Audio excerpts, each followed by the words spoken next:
क्या इस देश के जनता के रगों में खून नहीं डोल रहा है?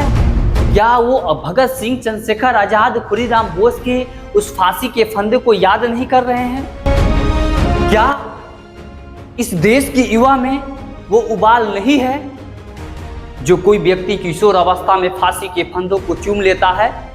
इस देश को बचाने के लिए, इस देश की मिट्टी को बचाने के लिए, इस देश को आजाद कराने के लिए अपने प्राण को न्यौछावर करने वाला व्यक्ति किशोर अवस्था में कर देता है, उसे भी प्राण प्यारा होगा। उसने कभी नहीं सोचा कि ये हमारे जाने के बाद क्या होगा क्या नहीं होगा, लेकिन उसने ये सोचा कि हम रहे या ना रहे, लेकिन हमारा भारत देश रहना चाहिए। और आज उनकी याद आती है ना।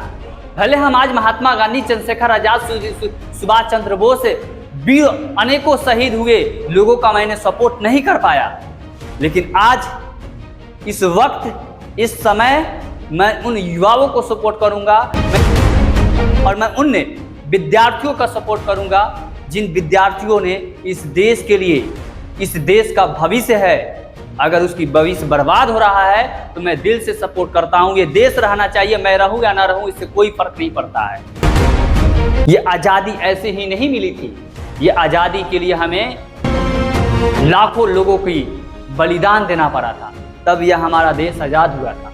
अंग्रेज को झुका सकते हैं, लेकिन हमारे आज के नेताओं को झुकाने के लिए आपको रोडों पर, सड़कों पर लाठियां खाना पड़ेगा, तब भी सरकार नहीं झुक सकती है। क्योंकि वो जानता है सत्ता अगर प्राप्त करना है तो हमें हिंदू मुस्लिम धर्म की लड़ाई लड़कर हम सत्ता प्राप्त कर सकते हैं, क्योंकि यहाँ के लोग अंधा भक्त बन चुके हैं। जब सरकार की सुनने की समय आती है, चुनने की समय आती है, तो सरकार को जाति, धर्म, पार्टी, समुदाय में बांटकर सरकार बना लेती है और यही आम जनता उसे चुनती है।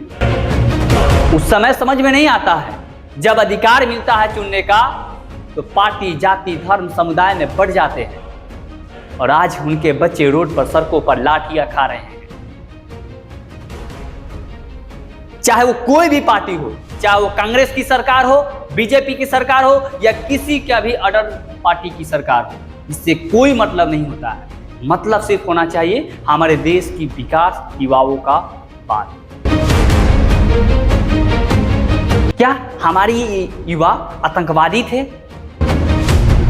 जिस प्रकार से इस वीडियो को देख रहे होंगे आप लोग, सच में ऐसा तो हमको लगता है कि गुलाम भारत में भी ऐसा दृश्य देखने को नहीं मिला होगा जिस दृश्य अभी यानी आजाद भारत में देखने को मिल रहा है।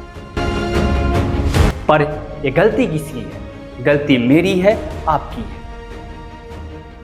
भले आप इसे एक्सेप्ट करें या ना करें, लेकिन गलती हम सभी का है।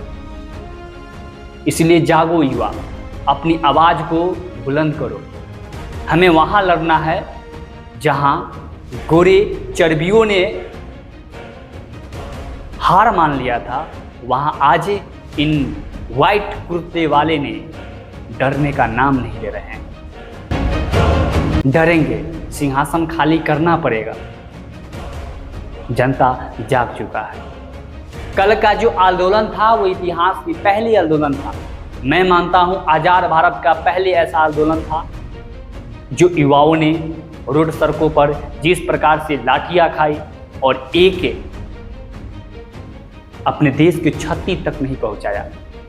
ऐसे योद्धाओं को मैं सैल्यूट करता हूं जो अपने देश के क्षति न होते हुए शांतिपूर्ण आंदोलन को, अगर हो आपके खूनों में रौग तो अपने देश के लिए बोलना सीखो। जहां गलत है उसे खुलकर बोलना सीखो, जहां सही है उसे आवाज बुलंद दो कि ये सही है। जय हिंद, जय भारत।